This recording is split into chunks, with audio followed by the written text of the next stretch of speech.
Christ, bonjour et bienvenue à cette méditation en ce mercredi 1er septembre. Nous commençons le mois de la croix glorieuse et nous demandons donc au Seigneur sa grâce. Jésus aujourd'hui dans l'évangile qui nous présente la guérison de la belle-mère de Pierre par le Seigneur et surtout le fait qu'il chasse et guérisse beaucoup de personnes en leur imposant la main, et on nous dit aussi qu'il chassait les démons et ils ont été guéris.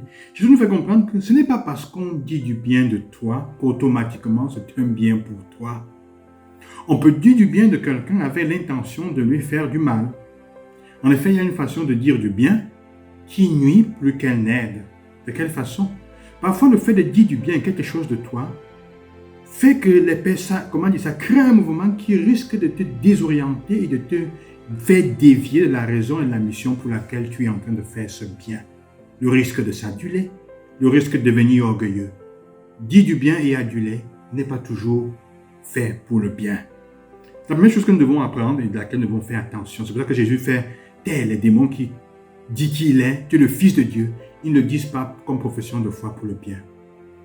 La deuxième chose, l'attitude de Jésus envers cette femme, cette belle-mère de Pierre, c'est une femme qu'on dit la fièvre l'apprend. On pourrait voir ça aujourd'hui pour nous comme la fièvre d'être malheureux. Jésus, le vrai miracle qu'il fait, en fait, c'est de guérir la personne et de libérer cette femme de chaîne.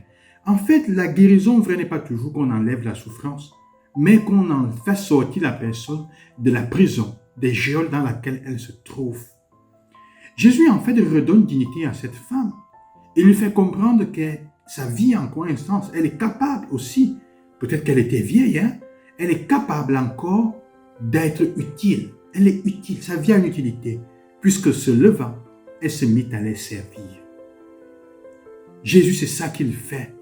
Jésus est capable de te relever, est capable dans les situations compliquées de nous faire comprendre que notre vie a un sens, nous servons encore à quelque chose. Quand parfois peut-être les situations de la vie comme la maladie, le malheur font penser que nous sommes cloués au lit parce qu'on ne sert plus à rien. Nous coulons dans les lits parfois du fait de l'inutilité, nous fait comprendre que nous ne savons plus à rien. Jésus est capable encore de te dire à ton âge, dans ce que tu fais, dans ce qu'il y a, de te guérir de cette fièvre de l'être malheureux et de dire tu sais encore quelque chose. Tu as encore beaucoup à donner. Et c'est parfois ce que nous sommes appelés à faire avec ceux que nous rencontrons. C'est le miracle que Jésus veut que nous fassions. Pas de nous accrocher les restes dans nos maisons, mais de rendre visite aux personnes. Tu entres dans une maison, pas seulement de voir ceux qui sont bien portants, mais peut-être qu'il y a quelqu'un qui est couché dans la maison ou qui a des difficultés que tu ne vois pas toujours. De regarder ceux qui, dans les lieux où nous allons, pas seulement les bien portants, ça nous c'est commode pour nous, mais ceux aussi qui ont besoin qu'on les relève, qu'on leur dise, parce qu'ils sont cloués au lit par différents types de maladies et de malheurs. Le Seigneur nous demande de regarder vraiment ceux qui souffrent, ne pas avoir peur de nous approcher d'eux. Il s'approche et il dit à cette femme, lève-toi, ta vie encore vaut la peine, il y a beaucoup à faire, tu peux encore servir. À toi, c'est ce qu'il dit. Que le Seigneur vous accompagne, donc faites attention à ceux qui disent toujours du bien de vous aussi, de temps en temps. Quand on parle trop du bien, parfois, il faut bien discerner si c'est en bien qu'on parle bien de toi.